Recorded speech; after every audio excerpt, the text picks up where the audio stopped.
Hello students, welcome to NM education. आज video रे तुम अष्टम श्रेणी साहित्य सुरभि पुस्तकर चैप्टर 7 स्वप्निल विहंग पद्यर अभ्यास कार्य डिस्कशन करिबा। आमे पूर्व वीडियो रे तुम 8th क्लास एमआईएल बुक रो चैप्टर 6 एबे मध्य बंची छी गल्पर अभ्यास कार्य डिस्कशन करि सारी छे। जे माने देखि नाहंती एही वीडियो रो एंड स्क्रीन रे पाई जिवे एवं आम चैनल रे तुम अष्टम श्रेणी संस्कृत विषय मध्य अनेक गुड़िए वीडियो अपलोड हो सारी, तो प्लेलिस्ट जाइए चेक करें। पाठ्य अंतर्गत आस कविताटी को भल भाव पढ़ा बुझा और उत्तर लिखा। मो बुझीबारे क नंबर निम्नलिखित प्रश्न गुड़िकर ठीक उत्तर पाखरे तारा चिन्ह देवा। एक नंबर स्वप्नर डेणा कवितार निम्नलिखित क्यों पंक्ति रे कवितार मुख्य भाव प्रकाश पाइछि। एथिर सठिक उत्तर हबो ए ग नंबर ऑप्शन। स्वप्न देखिबार स्वाधीनता रहिबा आवश्यक। एठारे आमे तारा चिन्ह देवा। 2 नंबर काहाकू बांध नाही बोली कुहा जाइछि। एथिर सठिक उत्तर हबो ख नंबर ऑप्शन स्वप्न को। एठारे मध्य आमे तारा चिन्ह देवा। 3 नंबर एही स्वप्न गुड़िकर डेणा काट नाही बोली काहेकि कल्पना करा जाइछि। एथिर सठिक उत्तर हबो ख नंबर ऑप्शन स्वप्न तुमको सफलतार शिखर रे पहुंचाइबो। एठारे आमे तारा चिन्ह देवा। 4 नंबर स्वर्ग सृष्टि करिबा पई आउ कौनसी कला कहिले कोन बुझ। एथिर करेक्ट आंसर हबो ग नंबर ऑप्शन जेउठारे पारस्परिक सहयोग ओ सद्भाव अछि। एठारे आमे तारा चिन्ह देवा। 5 नंबर जदि मंजी माटी रे पड़ी जाए तेबे कौन हुए। एथिर सठिक उत्तर हबो घ नंबर ऑप्शन एहा गजा होई गछरे परिणत होई पारे। एठारे मध्य आमे तारा चिन्ह देवा। ख नंबर तुमरो सांग साथी माने भिन्न भिन्न उत्तर बाछि थाई पारंती। तुमे एही उत्तर गुड़िक काहेकि बाछिलो सेही विषय रे सांग मानक सहित आलोचना कर। एथिर उत्तर हबो मु एही उत्तर गुड़िकु बाछिबार प्रमुख कारण हेउछि कवितारे मुख्यतः स्वप्नर स्वाधीनता एवं महत्व उपरे गुरुत्व दिया जाइछि। स्वप्न आमको जीवन रे किछि नुआ ओ भल कार्य करिबाकू प्रेरणा देइथाय। तेणु ताहार डेणा काटिबा बा ताकू बांधी रखिबा उचित नुहे।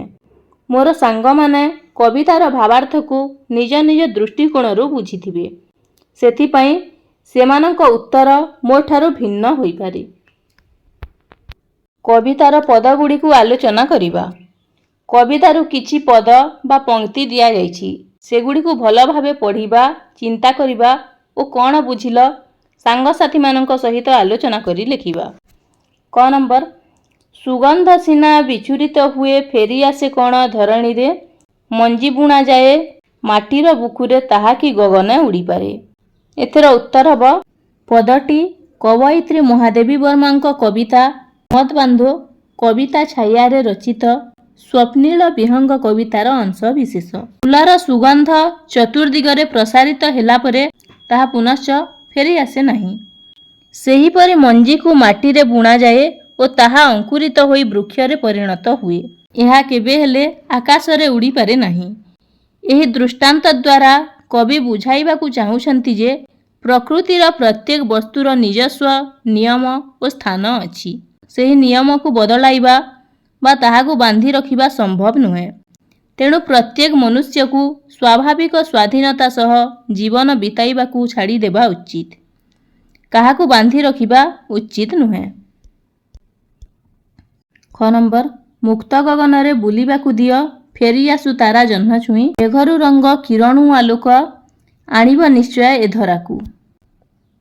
एथिर उत्तर हबो पदटी कवयित्री महादेवी वर्मांक कविता मत बांधो कविता छाया रे रचित स्वप्निल विहंग कवितार अंश विशेष। कविंक विचार रे स्वप्नर विहंगर पथ को रोकी दियो नाही, बरं ताहाकू नील आकाश रे उड़ीबाकू दियो। सेही उड़ीबा भितरे जह्न ओ तारा को छुई पुणी फेरी आसु, अर्थात सेही स्वप्न संचारी दृष्टिभंगी अनेक अभिज्ञता और विचारधारा रे परिपुष्ट हेउ, जहाकू कि तारा और जह्न छुई आसिबाकू कुहा जाइछि। ସେଭଳି ଉନ୍ନତ ଅଭିଜ୍ଞତା ମେଘରୁ ଆଣିବ ଗାଢ଼ ରଙ୍ଗ ଏବଂ କିରଣରୁ ଆଣିବ ଆଲୋକିତ କରିବାର ଭାବ। ସେହି ରଙ୍ଗ ବଳରେ ଧରାର ମଣିଷକୁ ଦେବ ସୃଷ୍ଟି କରିବାର ପ୍ରେରଣା। ତାହାର ଆଲୋକରେ ଧରାପୃଷ୍ଠବାସୀ ହେବେ ଆଲୋକିତ। ମିଳିମିଶି ଯୋଡ଼ିବା। କବିତାର କିଛି ଧାଡ଼ି କ ସ୍ତମ୍ଭରେ ଦିଆଯାଇଛି। ସେହି ଧାଡ଼ିଗୁଡ଼ିକର ଅର୍ଥ ତଥା ପ୍ରସଙ୍ଗ ସ୍ତମ୍ଭ ଖରେ ଦିଆଯାଇଛି। ଧାଡ଼ିଗୁଡ଼ିକର ଠିକ୍ ଅର୍ଥ ଓ ପ୍ରସଙ୍ଗକୁ ରେଖା ଦ୍ୱାରା ମିଳନ କର।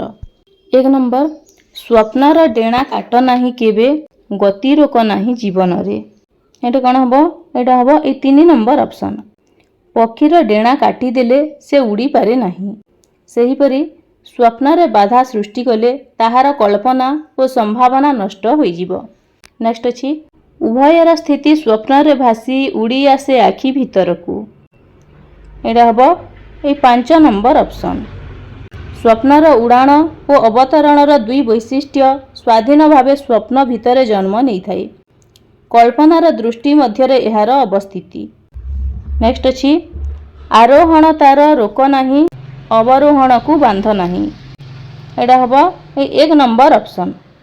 ସ୍ୱପ୍ନର ଉଡ଼ାଣ ଓ ଅବତରଣରେ ବାଧା ସୃଷ୍ଟି କର ନାହିଁ, କାରଣ ସ୍ୱାଧୀନତା ହେଉଛି ସ୍ୱପ୍ନ ସାକାର କରିବାର ଚାବିକାଠି। ନେକ୍ସଟ ଅଛି, ଆକାଶେ ପହଞ୍ଚୁ ସ୍ୱପ୍ନର ପକ୍ଷୀ, ବାନ୍ଧି ରଖ ନାହିଁ ପୃଥିବୀରେ। ଏଇଟା ହେବ ଏ 2 ନମ୍ବର ଅପସନ୍। ସ୍ୱପ୍ନକୁ ଲକ୍ଷ୍ୟସ୍ଥଳରେ ପହଞ୍ଚାଇବା ପାଇଁ ଚେଷ୍ଟା କର, ଏହାକୁ ମାଟିରେ ବାନ୍ଧି ରଖ ନାହିଁ। ନେକ୍ସଟ ଅଛି, ସ୍ୱର୍ଗ ସୃଷ୍ଟିର ଶିଳ୍ପକଳାକୁ ଶିଖାଇବ ଜଣେ ମଣିଷକୁ। ଏଇଟା ହେବ ଏଇ 4 ନମ୍ବର ଅପସନ୍। ସୃଜନଶୀଳ ଓ ମୁକ୍ତ ଚିନ୍ତାଧାରାର କଳା ସମାଜକୁ ସରସ, ସୁନ୍ଦର ଓ ସମୃଦ୍ଧ କରି ସ୍ୱର୍ଗର ମହକକୁ ମଣିଷ ଏ ଧରାରେ ସୃଷ୍ଟି କରିପାରିବ। ତ ପିଲାମାନେ, ତୁମେମାନେ ଏହିପରି ଭାବରେ ଗାର ଟାଣି ନେବ। କବିତା ପଢ଼ିବା ଓ ଚିନ୍ତା କରିବା। କବିତାଟି ଭଲ ଭାବେ ପଢ଼, ବୁଝ ଓ ନିମ୍ନଲିଖିତ ପ୍ରଶ୍ନଗୁଡ଼ିକର ଉତ୍ତର ଲେଖ। କ ନମ୍ବର, କବିତାରେ ବାନ୍ଧି ରଖ ନାହିଁ, ଡେଣା କାଟ ନାହିଁ ପଦଗୁଡ଼ିକ କାହାକୁ ସମ୍ବୋଧିତ କରାଯାଇଛି? ଏଥିର ଉତ୍ତର ହେବ, କବିତାରେ ବାନ୍ଧି ରଖ ନାହିଁ, ଡେଣା କାଟ ନାହିଁ ପଦଗୁଡ଼ିକ ନିଜ ମନରେ ରହିଥିବା ଉନ୍ନତି, ଆଶାୟୀ ସ୍ୱପ୍ନ ପକ୍ଷୀକୁ ସମ୍ବୋଧନ କରାଯାଇଛି। ଖ ନମ୍ବର, ସ୍ୱପ୍ନର ଗତିକୁ ବନ୍ଦ କରିବା ଉଚିତ ନୁହେଁ। ଏହା କବିତାରେ କାହିଁକି କୁହାଯାଇଛି? କାହିଁକି ନା କବିତାରେ ସ୍ୱପ୍ନର ଗତିକୁ ବନ୍ଦ କରିବା ଉଚିତ ନୁହେଁ ବୋଲି କୁହାଯାଇଛି। କାରଣ ସ୍ୱପ୍ନ ମନୁଷ୍ୟ ଜୀବନରେ ଆଶା, ଉତ୍ସାହ ଓ ଅଗ୍ରଗତିର ମୂଳ ଶକ୍ତି। ସ୍ୱପ୍ନ ଥିଲେ ମଣିଷ ନୂତନ ଲକ୍ଷ୍ୟ ନିର୍ଦ୍ଧାରଣ କରି ଆଗକୁ ବଢ଼ିବାକୁ ପ୍ରେରିତ ହେବ।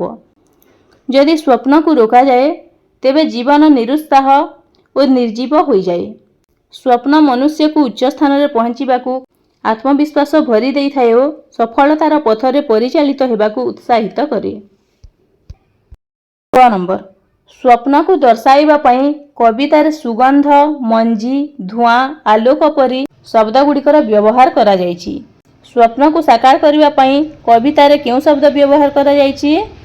ଉତ୍ତର, ସ୍ୱପ୍ନକୁ ସାକାର କରିବା ପାଇଁ କବିତାରେ ଆରୋହଣ, ମୁକ୍ତ ଗଗନ, ତାରା, ଜହ୍ନ ପ୍ରଭୃତି ଶବ୍ଦଗୁଡ଼ିକର ବ୍ୟବହାର କରାଯାଇଛି। ନେକ୍ସଟ କ୍ୱେଶ୍ଚନ, କବିତାରେ ଆରୋହଣ ଓ ଅବରୋହଣ ଶବ୍ଦ ପ୍ରୟୋଗର ଉଦ୍ଦେଶ୍ୟ କ'ଣ? ଉତ୍ତର, କବିତାରେ ଆରୋହଣ ଓ ଅବରୋହଣ ଶବ୍ଦ ପ୍ରୟୋଗର ମୁଖ୍ୟ ଉଦ୍ଦେଶ୍ୟ ହେଉଛି ଜୀବନର ଗତି ଓ ପରିବର୍ତ୍ତନକୁ ସୁନ୍ଦର ଭାବେ ପ୍ରକାଶ କରିବା। ଆରୋହଣର ଅର୍ଥ ଉପରକୁ ଯିବା, ଯାହା ସଫଳତା, ଆଶା ଓ ଉନ୍ନତିକୁ ସୂଚାଏ ଏବଂ ଅବରୋହଣର ଅର୍ଥ ତଳକୁ ଆସିବା, ଯାହା ବିଫଳତା, ଦୁଃଖ ଓ ଅବନତିକୁ ଦର୍ଶାଏ। ୱ ନମ୍ବର, ସ୍ୱପ୍ନ କ'ଣ ଆଖି ଭିତରକୁ ଉଡ଼ି ଆସେ ଓ ବାସ୍ତବରେ ପରିଣତ ହୁଏ? ନିଜର ଅଭିଜ୍ଞତା ଯଦି ଥାଏ, ତେବେ ତାହାକୁ ବନ୍ଧୁମାନଙ୍କ ସହିତ ଆଲୋଚନା କର ଓ ଲେଖ। ଉତ୍ତର, ଯାହା ଆମେ ପରିକଳ୍ପନା କରୁ, ତାହା ସବୁ ଆମ ଆଖି ଭିତରକୁ ଚାଲି ଆସେ ଏବଂ ଆମେ ତାହାକୁ ସ୍ପଷ୍ଟ ଦେଖିପାରୁ। ପରବର୍ତ୍ତୀ ସମୟରେ ତାହାକୁ ବାସ୍ତବ ରୂପ ଦେବାକୁ ଚେଷ୍ଟା କରି ସଫଳ ହେଉ। ବଣ ପାହାଡ଼ ଘେରା ପ୍ରାକୃତିକ ଦୃଶ୍ୟକୁ ମୁଁ ପ୍ରଥମେ ପରିକଳ୍ପନା କରିଥିଲି। ତାହାକୁ କିପରି ମୋର ଚିତ୍ର କାଗଜରେ ରୂପ ଦେବି, ତାହାକୁ ଚେଷ୍ଟା କରିଥିଲି ଏବଂ ଶେଷରେ ଗୋଟିଏ ସୁନ୍ଦର ଚିତ୍ର ଅଙ୍କନ କରିଥିଲି। କବିତାର ଶୀର୍ଷକ ଅଛି ସ୍ୱପ୍ନିଳ ବିହଙ୍ଗ। ଯଦି ତୁମେ ଏହି ଶୀର୍ଷକକୁ ବଦଳାଇବାକୁ ଇଚ୍ଛା କର ତେବେ କେଉଁ ନାମ ଦେବ ଓ କାହିଁକି ଦେବ ଚିନ୍ତା କରି ଲେଖ। ଏଥିର ଉତ୍ତର ହେବ କବିତାର ନୂତନ ଶୀର୍ଷକ ସ୍ୱପ୍ନ ପକ୍ଷୀ ରଖାଯିବ। ସ୍ୱପ୍ନ ମନୁଷ୍ୟର ଆଶା, କଳ୍ପନା ଓ ଇଚ୍ଛାକୁ ସୂଚାଏ। ପକ୍ଷୀ ସ୍ୱାଧୀନତା ଓ ଉଡ଼ାଣର ପ୍ରତୀକ ଅଟେ। ଏହି ଦୁଇଟି ଶବ୍ଦ ମନୁଷ୍ୟର ଉକ୍ତ ଆକାଂକ୍ଷା ଓ ସ୍ୱାଧୀନ ଚେତନାକୁ ସୁନ୍ଦର ଭାବରେ ପ୍ରକାଶ କରେ। କବିତାରେ ମନର ଭାବନା ଓ କଳ୍ପନାକୁ ପକ୍ଷୀର ଉଡ଼ାଣ ସହ ତୁଳନା କରାଯାଇଥିବାରୁ ସ୍ୱପ୍ନ ପକ୍ଷୀ ଶୀର୍ଷକ କବିତାର ଭାବ ସହିତ ସମନ୍ୱିତ ହୋଇପାରୁଛି। ଅନୁମାନ ଏବଂ କଳ୍ପନା। କ ନମ୍ବର, ନିମ୍ନରେ କେତେଗୁଡ଼ିଏ ସ୍ୱପ୍ନର କଥା କୁହାଯାଇଛି। ତୁମେ ଏହି ସ୍ୱପ୍ନଗୁଡ଼ିକ ମଧ୍ୟରୁ ଯାହାକୁ ନିଜ ଜୀବନର ଲକ୍ଷ୍ୟ ଭାବେ ଗ୍ରହଣ କରିବ, ତେବେ କେଉଁ କାର୍ଯ୍ୟ କଲେ ସେହି ସ୍ୱପ୍ନ ସାକାର ହୋଇପାରିବ ଲେଖ। କ ନମ୍ବର ଅଛି ଦେଶ ସେବକ, ଖ ସୈନିକ, ଗ ବୈଜ୍ଞାନିକ, ଘ ଅଛି ବୈମାନିକ, ମ ନମ୍ବର ଅଛି ଶିକ୍ଷକ, ଛ ନମ୍ବର ଅଛି ପ୍ରଶାସକ, ଛରେ ଅଛି ଲେଖକ, ଜ ସାମ୍ବାଦିକ, ଝ କୃଷକ ଏବଂ ଅନ୍ୟ କିଛି। ତ ତୁମମାନଙ୍କୁ ଯେଉଁଟା ପସନ୍ଦ ତୁମେମାନେ ସେହି ବିଷୟରେ ଲେଖିପାରିବ। ମୁଁ ବୈଜ୍ଞାନିକ ବିଷୟରେ ଲେଖିଛି। ମୁଁ ଜଣେ ବୈଜ୍ଞାନିକ ହେବା ପାଇଁ ଲକ୍ଷ୍ୟ ରଖିଛି। କାରଣ ବର୍ତ୍ତମାନ ହେଉଛି ବିଜ୍ଞାନର ଯୁଗ। ବୈଜ୍ଞାନିକ ଚିନ୍ତାଧାରାକୁ ନେଇ ଆଗକୁ ଯିବାର ସମୟ। ଏହିଭଳି ଚିନ୍ତାଧାରାକୁ ନେଇ ମୁଁ ସଫଳ ହେଲେ ବର୍ତ୍ତମାନ ଚଳଣିରେ ନିଶ୍ଚୟ ପରିବର୍ତ୍ତନ ଆସିବ। ମଣିଷ ବଞ୍ଚିବା ପାଇଁ ଖାଦ୍ୟ, ବସ୍ତ୍ର ଆଦି ଦରକାର କରିଥାଏ। ସେହି ଖାଦ୍ୟ ଓ ବସ୍ତ୍ର ପାଇବା ପାଇଁ ଆମେ ବହୁ ଭାବରେ ଉଦ୍ଭିଦ ଉପରେ ନିର୍ଭର କରିଥାଉ। କୃଷି କାର୍ଯ୍ୟର ଉନ୍ନତି ଓ ପରିବେଶକୁ ସୁସ୍ଥ ସୁନ୍ଦର ରଖିବା ପାଇଁ ମୁଁ ଯେଉଁଭଳି ସ୍ୱପ୍ନ ଦେଖିଛି ତାହାକୁ ସାକାର କରିବା ପାଇଁ ଚେଷ୍ଟା କରିବି। ସେଥିରେ ସଫଳତା ପାଇଁ ଯେତେ ପରିଶ୍ରମ ପଡ଼ିଲେ ବି ନିଜର ଲକ୍ଷ୍ୟ ପଥରେ ଆଗେଇ ଚାଲିବି। ପାରମ୍ପରିକ ପଦ୍ଧତିରେ କୃଷି କାମ ନ କରି ନୂଆ କରି ଉନ୍ନତ ମାନର କୃଷି କାର୍ଯ୍ୟକୁ ଆପଣେଇ ନେବି ଏବଂ ଅନ୍ୟମାନଙ୍କୁ ସେଭଳି ହେବା ପାଇଁ ପ୍ରେରଣା ଦେବି। ଖ ନମ୍ବର, ତୁମେ ତୁମର ଜୀବନକୁ ସରସ ସୁନ୍ଦର କରିବା ପାଇଁ କେଉଁ କଳା ଶିଖିବାକୁ ଚାହିଁବ ଚିନ୍ତା କରି ଲେଖ। ଏଥିର ଉତ୍ତର ହେବ ମୋ ଜୀବନକୁ ସରସ ଆଉ ସୁନ୍ଦର କରିବା ପାଇଁ ମୁଁ ସଙ୍ଗୀତ କଳା ଶିଖିବାକୁ ଚାହିଁବି। ସଙ୍ଗୀତ ମନୁଷ୍ୟ ମନକୁ ଶାନ୍ତି ଓ ଆନନ୍ଦ ଦେଇଥାଏ। ଗୀତ ଗାଇବା କିମ୍ବା ସଙ୍ଗୀତ ଶୁଣିବା ଦ୍ୱାରା ମନର ଦୁଃଖ ଓ ଚିନ୍ତା କମିଯାଏ ଓ ଜୀବନ ଆନନ୍ଦମୟ ହୁଏ। ଗ ନମ୍ବର, ସୁଗନ୍ଧ ବିଚ୍ଛୁରିତ ହୋଇ କୁଆଡ଼େ ଯାଏ। ଯଦି ତୁମ ଜୀବନରେ ବିତି ଯାଇଥିବା ଘଟଣା ପୁଣି ଫେରିଆସେ ତେବେ କିପରି ତୁମେ ତାକୁ ଗ୍ରହଣ କରିବ। ଏଥିର ଉତ୍ତର ହେବ ସୁଗନ୍ଧ ବିଚ୍ଛୁରିତ ହୋଇ ପବନରେ ଚତୁର୍ଦିଗକୁ ପ୍ରସାରିତ ହୋଇଥାଏ। ଫୁଲର ସୁଗନ୍ଧ ଯେପରି ପବନ ଦ୍ୱାରା ଦୂରଦୂରାନ୍ତରେ ପହଞ୍ଚି ଚାରିପାଖରେ ପରିବେଶକୁ ସୁଗନ୍ଧିତ କରିଦିଏ, ସେହିପରି ଭଲ କାମ ଓ ଭଲ ଗୁଣ ମଧ୍ୟ ସମାଜରେ ପ୍ରସାର ଲାଭ କରିଥାଏ। ଯଦି ମୋ ଜୀବନରେ ବିତି ଯାଇଥିବା ଘଟଣା ପୁଣି ଫେରିଆସେ ତେବେ ମୁଁ ତାକୁ ଶାନ୍ତ ମନରେ ଗ୍ରହଣ କରିବି। ଭଲ ଘଟଣାଗୁଡ଼ିକୁ ମୁଁ ଆନନ୍ଦର ସହିତ ସ୍ମରଣ କରିବି ଓ ଖରାପ ଘଟଣାରୁ ଶିକ୍ଷା ଗ୍ରହଣ କରିବି। ଗତ ଅନୁଭବରୁ ଶିକ୍ଷା ଲାଭ କରି ଆଗାମୀ ଜୀବନକୁ ଅଧିକ ଭଲ ଓ ସଫଳ କରିବାକୁ ଚେଷ୍ଟା କରିବି। ଘ ନମ୍ବର, ଭଲ ସ୍ୱପ୍ନ ବା ଚିନ୍ତାଧାରା ଦ୍ୱାରା ସ୍ୱର୍ଗ ସୃଷ୍ଟି ହୋଇପାରିବ। ତୁମେ ସ୍ୱର୍ଗ ସୃଷ୍ଟି ପାଇଁ କେଉଁ ଭଲ ସ୍ୱପ୍ନ ଦେଖିବ? ଉତ୍ତର, ଭଲ ସ୍ୱପ୍ନ ଓ ଭଲ ଚିନ୍ତାଧାରା ଦ୍ୱାରା ପୃଥିବୀକୁ ସ୍ୱର୍ଗ ସମାନ କରାଯାଇପାରେ। ମନୁଷ୍ୟ ଯଦି ଉଚ୍ଚ ଆଦର୍ଶ ଓ ଭଲ ଭାବନା ପୋଷଣ କରେ ତେବେ ସମାଜ ଓ ଜଗତ ସୁନ୍ଦର ଓ ଶାନ୍ତିମୟ ହୋଇପାରିବ। ସ୍ୱର୍ଗ ସୃଷ୍ଟି ପାଇଁ ମୁଁ ଏମିତି ଏକ ସ୍ୱପ୍ନ ଦେଖିବି ଯେଉଁଠାରେ ସମସ୍ତେ ପାରସ୍ପରିକ ସହଯୋଗ ଓ ସଦ୍ଭାବର ସହିତ ବାସ କରିବେ। କ ନମ୍ବର, ସ୍ୱପ୍ନଗୁଡ଼ିକର ଡେଣା କାଟ ନାହିଁ କି ତାହାର ଗତିକୁ ବାନ୍ଧି ଦିଅ ନାହିଁ। ପଂକ୍ତିରେ ତୁମେ କ'ଣ ଭାବୁଛ? ଏହା ଏକ ପରାମର୍ଶ, ଆଦେଶ ନା ଅନ୍ୟ କିଛି? ଏଥିର ଉତ୍ତର ହେବ ସ୍ୱପ୍ନଗୁଡ଼ିକର ଡେଣା କାଟ ନାହିଁ କି ତାହାର ଗତିକୁ ବାନ୍ଧି ଦିଅ ନାହିଁ। ଏହା ଏକ ସୁନ୍ଦର ପରାମର୍ଶ। ଏହା କୌଣସି ପ୍ରକାର ଆଦେଶ ନୁହେଁ ବରଂ ଆଗକୁ ଯିବାର, ଉନ୍ନତି କରିବାର ଏବଂ ନୂଆ କିଛି ଭାବିବାର ଏକ ପ୍ରେରଣା। କବିତାର ରଚନା। 1 ନମ୍ବର କ ସ୍ୱପ୍ନ ଚଢ଼େଇର ପକ୍ଷ କାଟ ନାହିଁ, ଉଡ଼ୁଥାଉ ନୀଳ ନଭ ପରେ, ଗତିକୁ ତାହାର ବାଧା ଦିଅ ନାହିଁ, ବାନ୍ଧ ନାହିଁ କେବେ ଏ ମାଟିରେ। ଉପରୋକ୍ତ କବିତାର ପଂକ୍ତିରେ ଯେଉଁ ଶବ୍ଦ ଚିତ୍ର ତୁମ ଆଖି ଆଗରେ ଦେଖାଯାଉଛି, ତହିଁରେ କବିତାର ବୈଶିଷ୍ଟ୍ୟ ପ୍ରତିଫଳିତ ହେଉଥିବ। ସେସବୁକୁ ବୁଝାଇ ଲେଖ ଓ ଆବଶ୍ୟକ ସ୍ଥଳେ ଚିତ୍ର ଅଙ୍କନ କରିବା ପାଇଁ ଚେଷ୍ଟା କର। ଏଥିର ଉତ୍ତର ହେବ, ଏହି ପଦଟିରେ କବି ବୁଝାଇଛନ୍ତି ଉନ୍ନତି କରିବାର ସ୍ୱପ୍ନ ଦେଖ। ସେହି ସ୍ୱପ୍ନକୁ ପକ୍ଷୀ ଉଡ଼ିଲା ଭଳି ଆକାଶରେ ଉଡ଼ାଇ ଦିଅ। ଉଡ଼ିବାର ଗତିକୁ ବନ୍ଦ କରିଦିଅ ନାହିଁ, ବରଂ ସେହି ସ୍ୱପ୍ନ ପକ୍ଷୀ ନୀଳ ଆକାଶରେ ଉଡ଼ି ଉଡ଼ି ବହୁ ଆଗକୁ ଯିବ। ତାହାକୁ କେବଳ ପାରମ୍ପରିକ ଦୁନିଆରେ ମାଟିରେ ନ ବାନ୍ଧିବା ପାଇଁ କବି ସୂଚାଇଛନ୍ତି। ଏଥିରେ କବି ନୂତନତାର ସ୍ୱପ୍ନ ଦେଖି ତାହାକୁ ସାକାର କରିବା ପାଇଁ ସମସ୍ତଙ୍କ ମନରେ ପ୍ରେରଣା ଦେଇଛନ୍ତି। ଖ ନମ୍ବର, ନିମ୍ନରେ କେତୋଟି କବିତା ପଂକ୍ତି ସହିତ ତାହାର ବିଶେଷତା ଦିଆଯାଇଛି, ସେଗୁଡ଼ିକୁ ରେଖା ଟାଣି ମିଳାଅ। ଫାଷ୍ଟ ଅଛି, ତାହା କି ଗଗନା ଉଡ଼ିପାରେ। ଏହି ପଂକ୍ତିର ବିଶେଷତା କ'ଣ ହେବ? ଏହି 3 ନମ୍ବର ଅପସନ୍ ହେବ। ପ୍ରଶ୍ନ ପଚରା ଯାଇଛି। ନେକ୍ସଟ ଅଛି, ସ୍ୱପ୍ନର ଡେଣା କାଟ ନାହିଁ କେବେ। ଏଇଟା ହେବ 4 ନମ୍ବର ଅପସନ୍। ସ୍ୱାଧୀନ ଚିନ୍ତାଧାରାକୁ ବାନ୍ଧିବା ଉଚିତ ନୁହେଁ। ନେକ୍ସଟ ଅଛି, ଆରୋହଣ ତାର ରୋକ ନାହିଁ, ଅବରୋହଣକୁ ବାନ୍ଧ ନାହିଁ। ଏଇଟା କ'ଣ ହେବ? ଏଇଟା ହେବ ଏହି 1 ନମ୍ବର ଅପସନ୍। ବିପରୀତ ଅର୍ଥବୋଧକ ଶବ୍ଦର ପ୍ରୟୋଗ। ନେକ୍ସଟ ଅଛି, ମେଘରୁ ରଙ୍ଗ କିରଣୁ ଆଲୋକ ଆଣିବ ନିଶ୍ଚୟ ଏ ଧରାକୁ। ଏଇଟା ହେବ ଏ 2 ନମ୍ବର ଅପସନ୍। ପରିଶ୍ରମ ପାଣି ତଥା ସମର୍ପଣର ଭାବ ପ୍ରକାଶକ। ତ ପିଲାମାନେ, ତୁମେମାନେ ଏହିପରି ଭାବରେ ଗାର ଟାଣି ନେବ। ଶବ୍ଦର ଆଲୋଚନା। କ ନମ୍ବର, ଆରୋହଣ ତାର ରୋକ ନାହିଁ, ଅବରୋହଣକୁ ବାନ୍ଧ ନାହିଁ। ଉପରୋକ୍ତ ପଦରେ ରେଖାଙ୍କିତ ଶବ୍ଦକୁ ଦେଖିଲେ ଜଣାଯାଏ ଯେ ଉକ୍ତ ଶବ୍ଦ ଦୁଇଟି ପରସ୍ପର ବିପରୀତାର୍ଥବୋଧକ ଶବ୍ଦ ଅଟେ। ଏହାର ଅର୍ଥ ବୁଝି ନିମ୍ନଲିଖିତ ବାକ୍ୟରେ ଥିବା ଶୂନ୍ୟସ୍ଥାନ ପୂରଣ କର। ଫାଷ୍ଟ ଅଛି, ପର୍ବତାରୋହୀମାନେ ବହୁ ବାଧାବିଘ୍ନ ମଧ୍ୟରେ ହିମାଳୟର ଏଭରେଷ୍ଟ ଶୃଙ୍ଗ ଡ୍ୟାସ୍ କରିପାରିଥିଲେ। ଏଠି କ'ଣ ହେବ? ଆରୋହଣ ହେବ। ପର୍ବତାରୋହୀମାନେ ବହୁ ବାଧାବିଘ୍ନ ମଧ୍ୟରେ ହିମାଳୟର ଏଭରେଷ୍ଟ ଶୃଙ୍ଗ ଆରୋହଣ କରିପାରିଥିଲେ। ନେକ୍ସଟ ଅଛି, ମାଙ୍କଡ଼ଟି ବିରାଟ ତାଳଗଛରୁ ତଳକୁ ଡ୍ୟାସ୍ କରୁଅଛି। ଏଇଟା ହେବ ଅବରୋହଣ। ମାଙ୍କଡ଼ଟି ବିରାଟ ତାଳଗଛରୁ ତଳକୁ ଅବରୋହଣ କରୁଅଛି।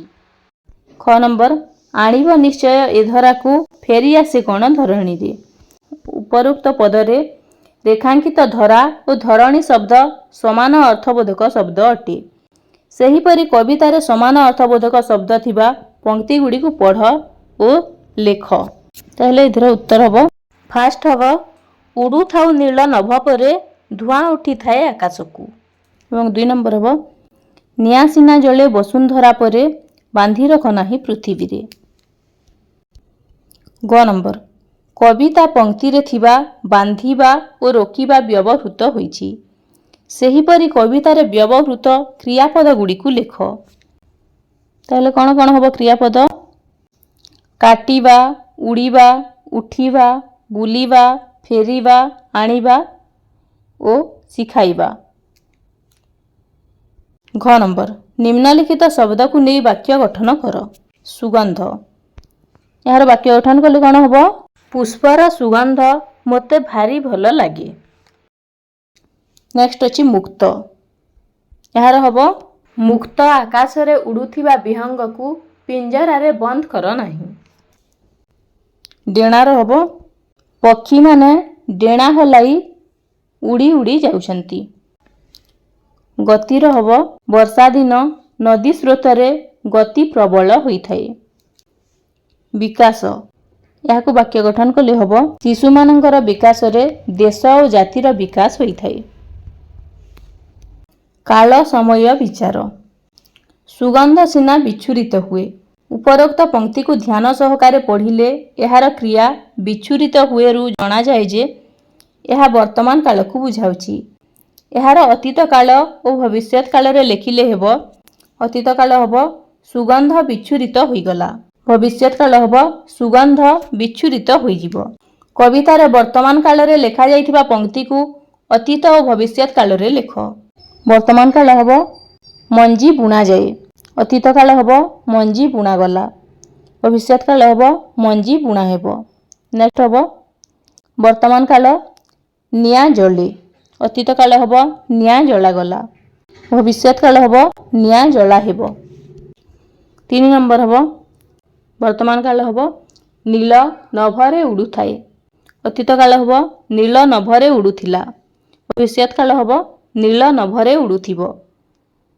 ନେକ୍ସଟ ହେବ ବର୍ତ୍ତମାନ କାଳ ହେବ ବସୁନ୍ଧରା ପରେ ନିଆଁ ଜଳୁଛି। ଅତୀତ କାଳ ହେବ ବସୁନ୍ଧରା ପରେ ନିଆଁ ଜଳୁଥିଲା। ଭବିଷ୍ୟତ କାଳ ହେବ ବସୁନ୍ଧରା ପରେ ନିଆଁ ଜଳୁଥିବ। ନେକ୍ସଟ ହେବ ବର୍ତ୍ତମାନ କାଳ ହେବ ଆଖି ଭିତରକୁ ଉଡ଼ି ଆସିଛି। ଅତୀତ କାଳ ହେବ ଆଖି ଭିତରକୁ ଉଡ଼ି ଆସିଥିଲା। ଭବିଷ୍ୟତ କାଳ ହେବ ଆଖି ଭିତରକୁ ଉଡ଼ି ଆସିବ। ଅଭିଧାନରେ ଶିଳ୍ପ ଶବ୍ଦର ଅର୍ଥ ହେଉଛି କାରିଗରୀ, କାରୁକର୍ମ ଓ ବିବିଧ ଦ୍ରବ୍ୟ ନିର୍ମାଣର କାର୍ଯ୍ୟ, ଚାରୁକଳା, ଯଥା କପଡ଼ା ଶିଳ୍ପ, ବାସନ ଶିଳ୍ପ, ଲୌହ ଶିଳ୍ପ ଇତ୍ୟାଦି। ଶିଳ୍ପକଳା କହିଲେ ଦ୍ରବ୍ୟ ନିର୍ମାଣରେ ଦକ୍ଷତା ବା ନିର୍ମାଣ କୌଶଳ। ବର୍ତ୍ତମାନ ଶିଳ୍ପ ସହିତ ଜଡ଼ିତ ନିମ୍ନଲିଖିତ ଶବ୍ଦଗୁଡ଼ିକର ଅର୍ଥ ଅଭିଧାନରୁ ଖୋଜି ଲେଖ। କ ନମ୍ବର ଅଛି ଶିଳ୍ପଜୀବୀ, ହରେ ଅଛି ଶିଳ୍ପବିଦ୍ୟା, କ ନମ୍ବର ଅଛି ଶିଳ୍ପକୌଶଳ, ଘ ନମ୍ବର ଅଛି ଶିଳ୍ପଶାଳା। ପ୍ରଥମେ ଶିଳ୍ପଜୀବୀର କ'ଣ ହେବ? ଶିଳ୍ପକୁ ଆଧାର ବା ମୂଳ କରି ଯେଉଁମାନେ ଜୀବନ ନିର୍ବାହ କରିଥାନ୍ତି, ଯଥା ବଢ଼େଇ, କମାର, ତନ୍ତୀ, ବଣିଆ ଇତ୍ୟାଦି। ଶିଳ୍ପବିଦ୍ୟାର ହେବ ଗୃହାଦିର ନିର୍ମାଣ ଓ ଚିତ୍ରାଙ୍କନାଦି ବିଷୟକ ବିଦ୍ୟା। ଶିଳ୍ପକୌଶଳର ହେବ ଶିଳ୍ପ ଚାତୁରୀ ବା ଶିଳ୍ପ କର୍ମ କରିବାର ଦକ୍ଷତା। ଶିଳ୍ପଶାଳାର ହେବ କାରଖାନା, ବହୁ ବସ୍ତୁର ନିର୍ମାଣ ଗୃହ। ତ ପିଲାମାନେ ଏଠି ଅଭ୍ୟାସ କାର୍ଯ୍ୟ ଶେଷ ହେଲା। ଯଦି ଭିଡ଼ିଓଟି ଭଲ ଲାଗିଥାଏ ତାହେଲେ ଗୋଟିଏ ଲାଇକ୍ କରିଦିଅ। ଧନ୍ୟବାଦ।